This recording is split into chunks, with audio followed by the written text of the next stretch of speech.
Well, good morning, everyone.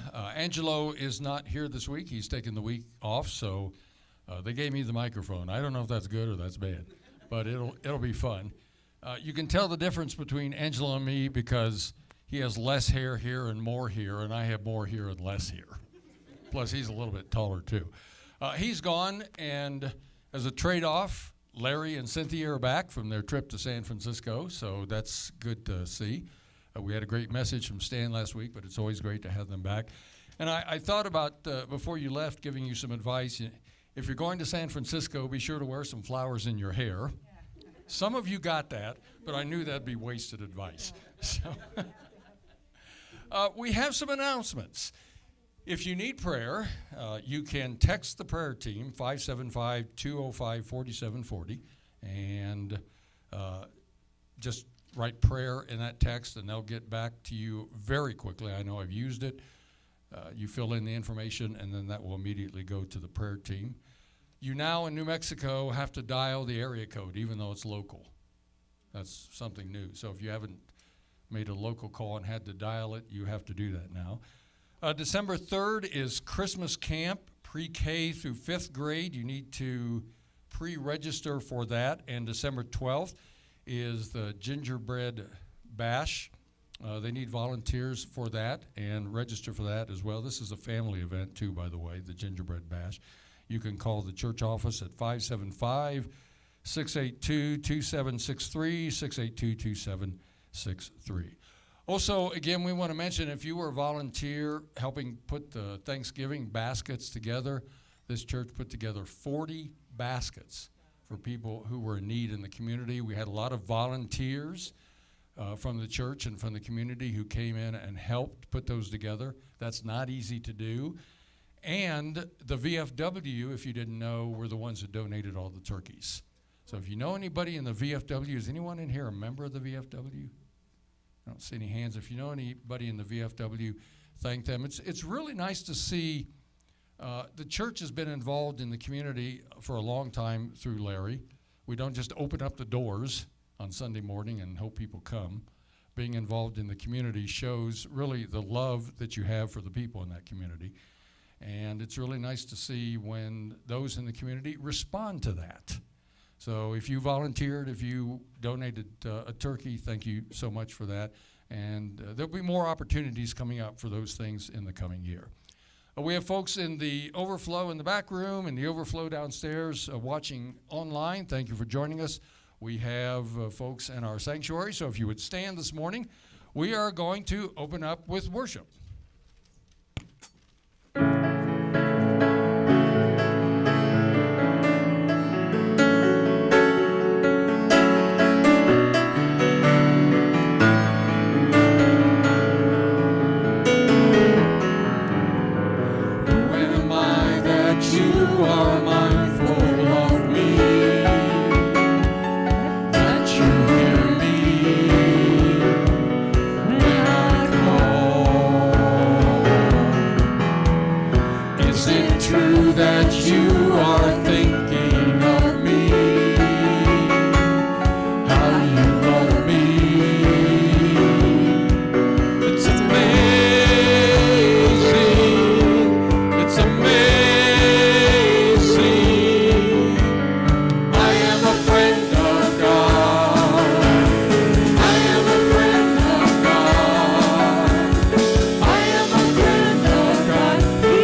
I come to the garden alone, while the dew is still on the roses, and the voice I hear falling on my ear, the Son of God discloses,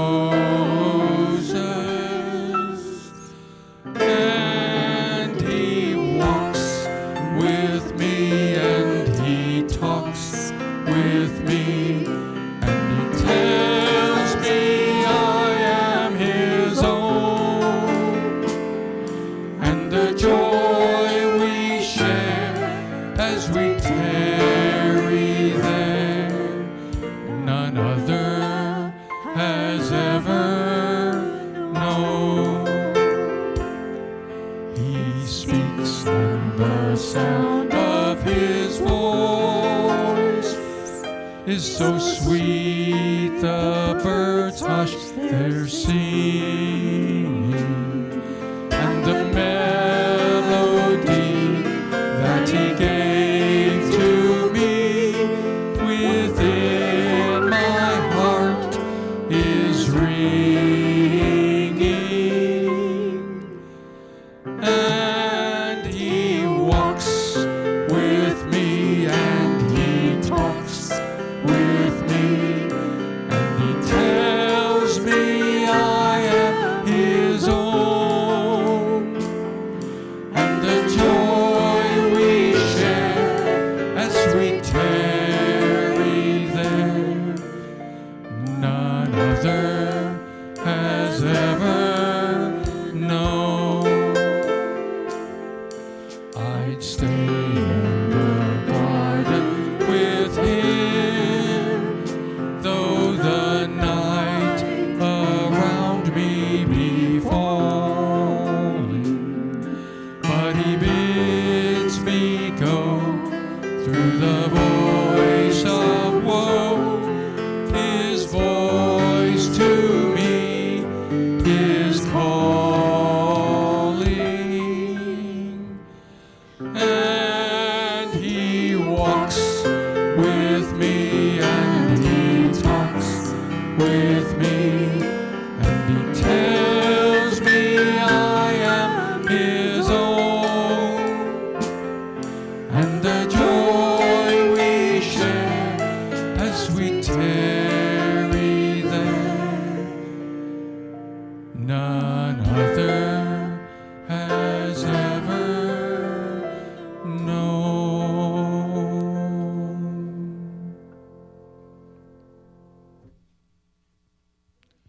Well, this past week was Thanksgiving, and that is a traditional time of gathering.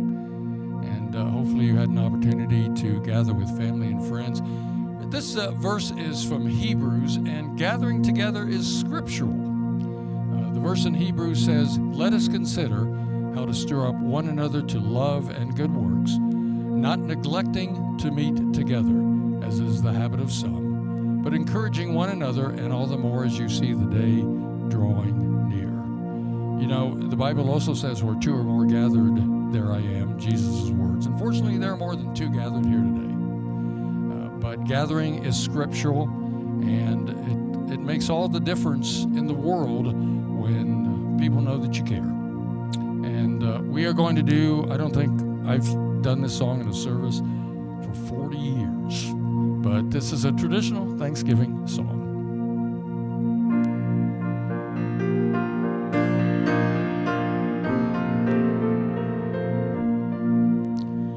We gather together to ask the Lord's blessing.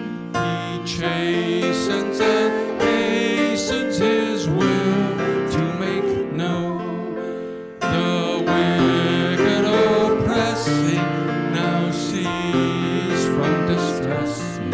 Sing praises to His name. He forgets not His own.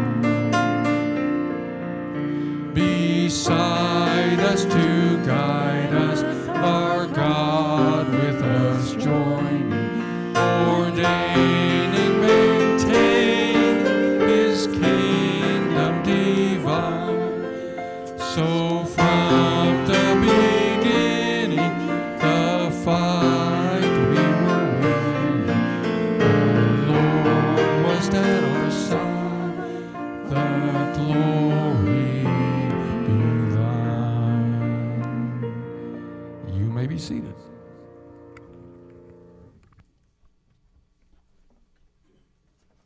Well, good morning. I was trying to look quickly there. I forgot which group it was, but there was a contemporary Christian group that did kind of a history of hymns, and some of you may not know this, that some of the early hymns were actually taken, the music was taken from bar tunes.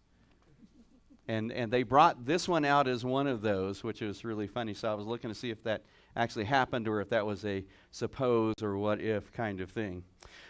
Well, how many of you might have eaten a little bit more than you purposed to over Thanksgiving? Anybody? Yeah. If you're like me, that's like every week anyways. But anybody have the tryptophan hangover?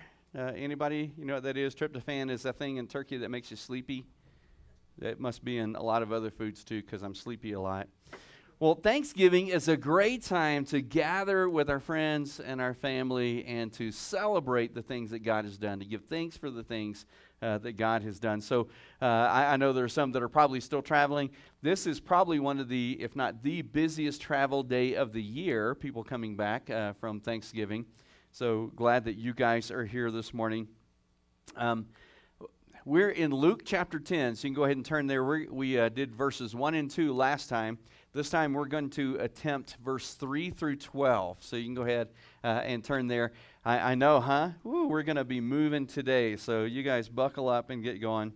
How many of you ever been to an evangelism course? Like you've done one of those things, evangelism training, continuing witness training, evangelism explosion, share Jesus without fear, faith. I'm trying to think some of the others. Back when I was in the youth group, it was the 4 spiritual laws.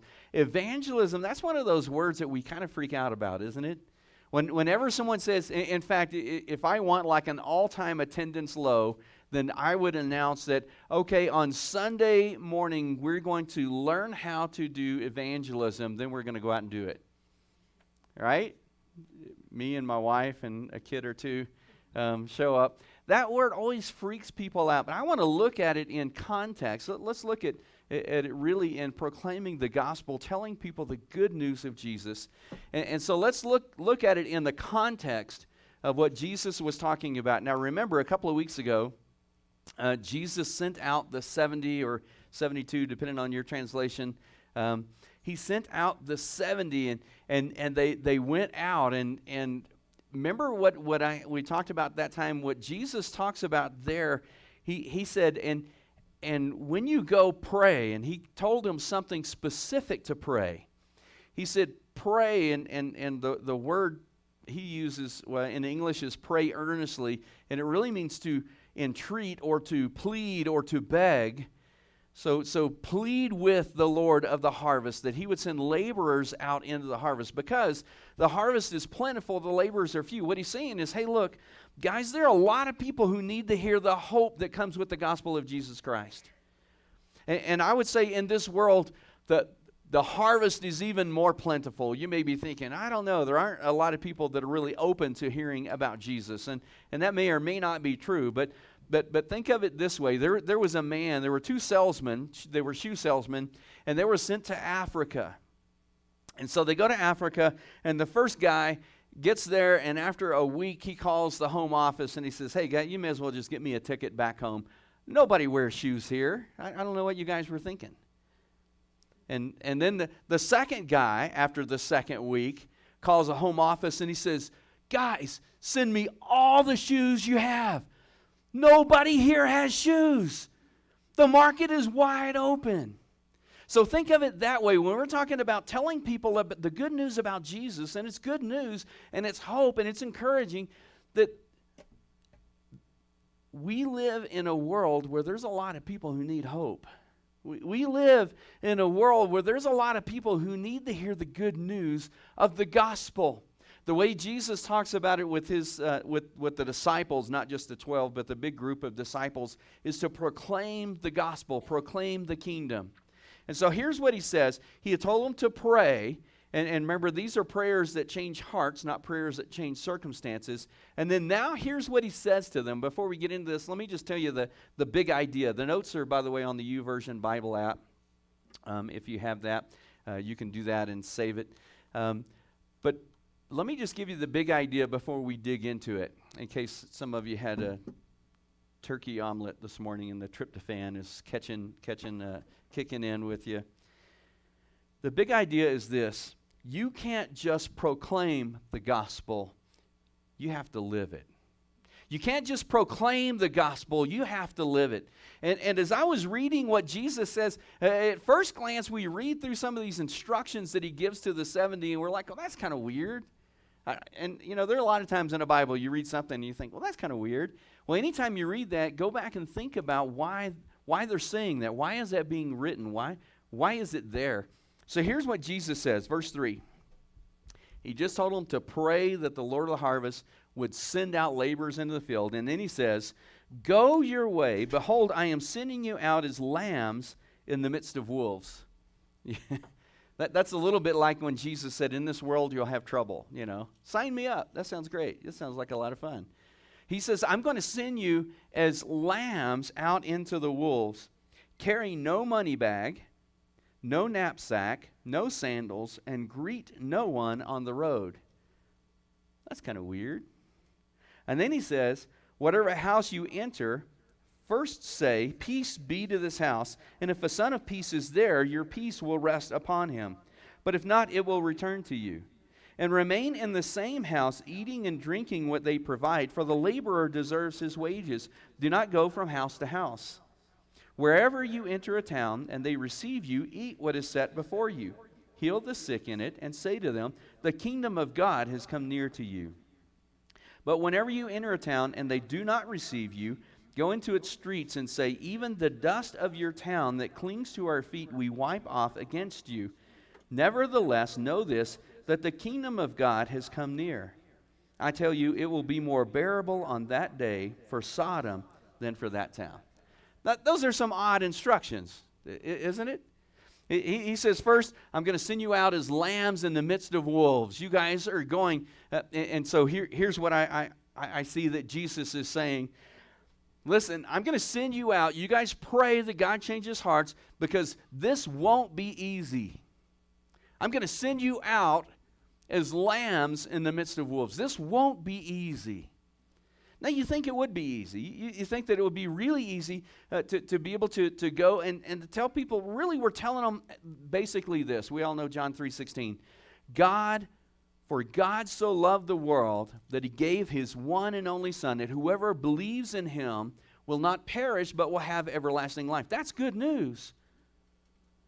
That's something that we need to hear. You think that would be easy to say? How many of you have tried that with somebody and it turned out not to be quite so easy? Whatever reasons, we talked about some of these, fear of rejection.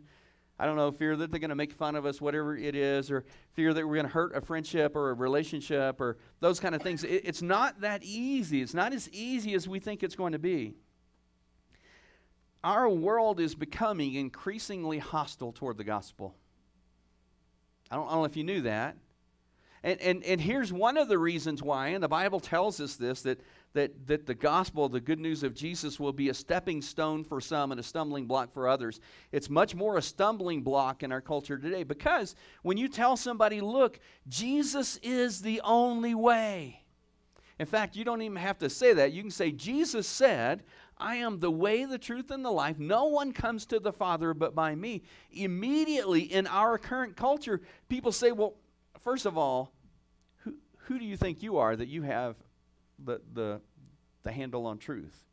Who do you think you are that you can say absolutely that there's only one way to God and that it is Jesus? The others would say, look, it's kind of like this. If we all were to gather around a huge house and we were to describe that house from our viewpoint, we would get a different description for the house for every single person here. That's the way truth is. You see, it just depends on how you're looking at it. So sure, for you, Jesus might be, the way, but for other people, it's not. Our culture, our world is becoming increasingly hostile toward the gospel. It's not going to be easy in some cases. Secondly, it requires trust. Look what he says here. Carry no money bag, no knapsack, no sandals, and greet no one on the road.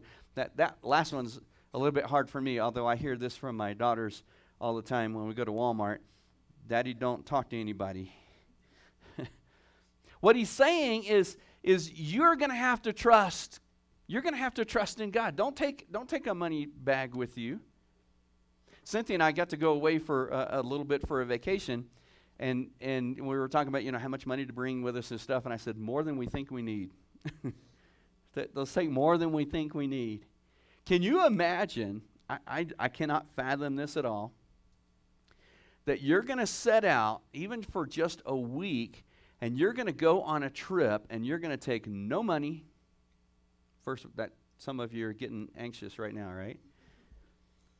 And no, you can't. We're diving into the digital world as a family, and this is really funny. If someone else has Apple, an iPhone, you can actually text them and request money. Did you know that? Now, they can decline it. My wife pointed out really quickly to me. But you can, so you can't text somebody for money, so you can't use your Apple Pay, your Apple Cash. You're taking no money at all with you. You're not going to take a knapsack. What would be in a knapsack for us would be extra clothes or food or some of those other things we think we might need along the way. So no knapsack, no sandals. You're just gonna walk with what you got. And greet no one on the road. Don't be distracted. Don't go along fundraising, telling people along the way what you're going to be doing. You go and do what God has told you to do.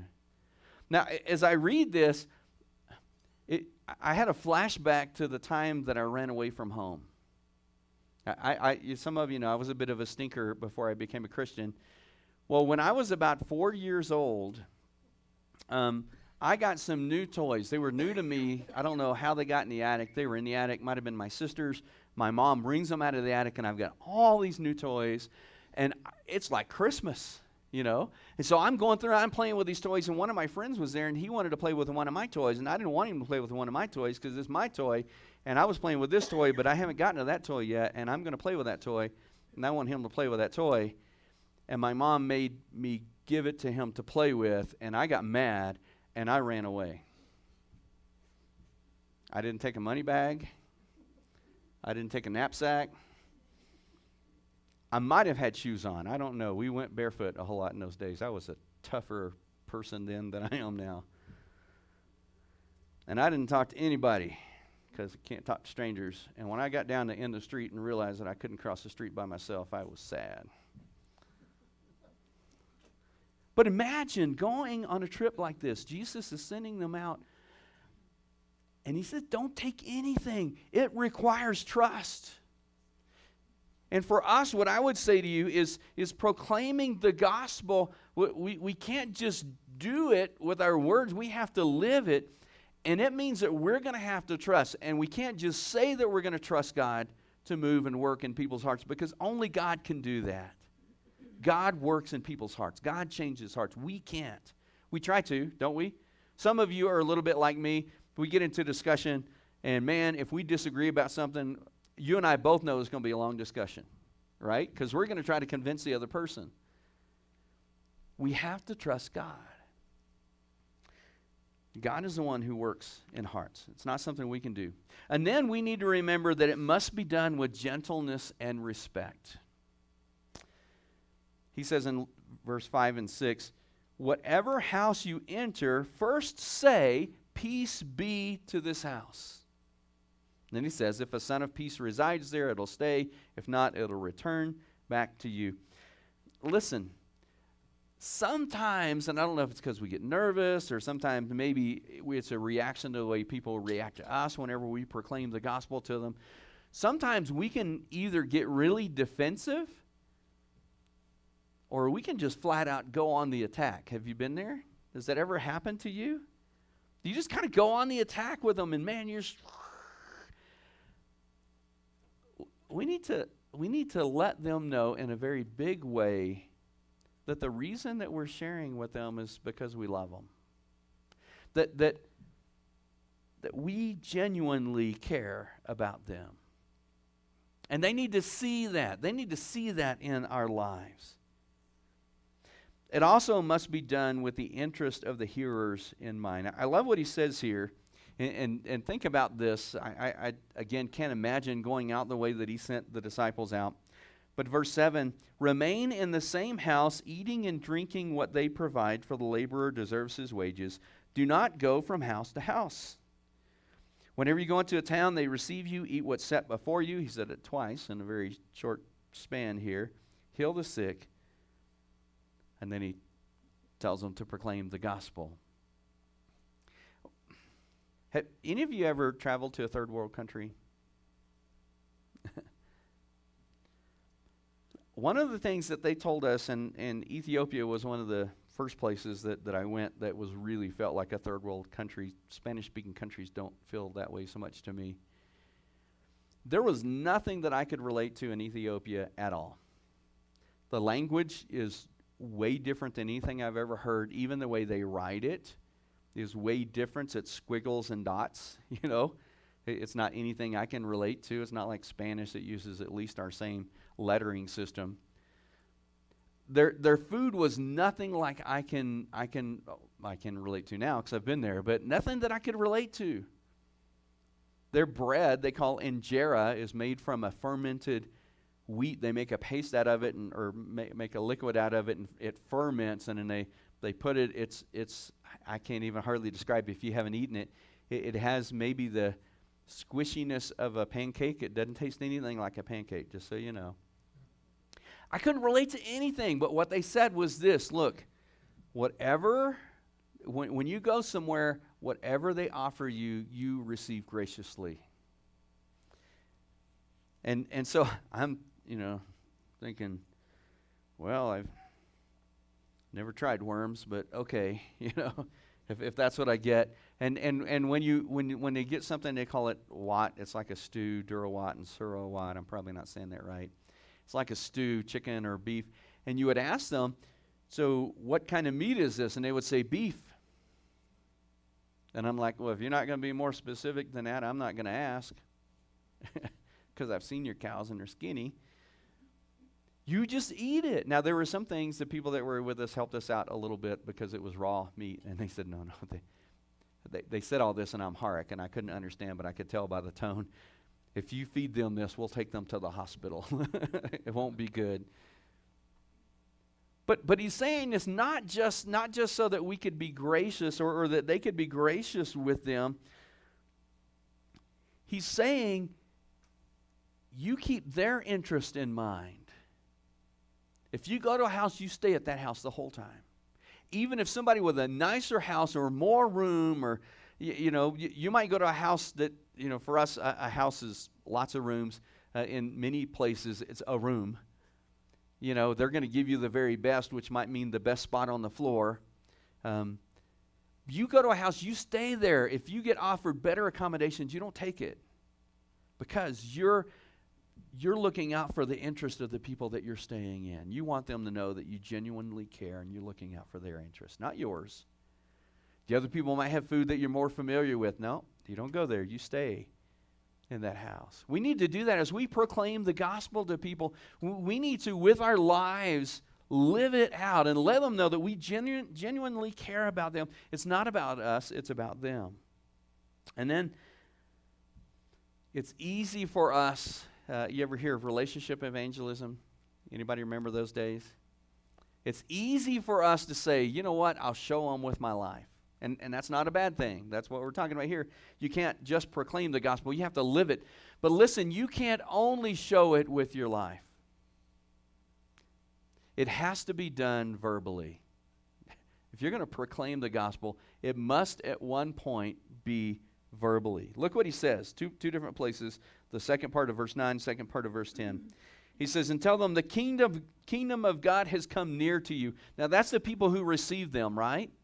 Look what he says to tell to the people that did not receive them. You remember the ones that they walked out into the street and said, even the dust that clings, we wipe off against you.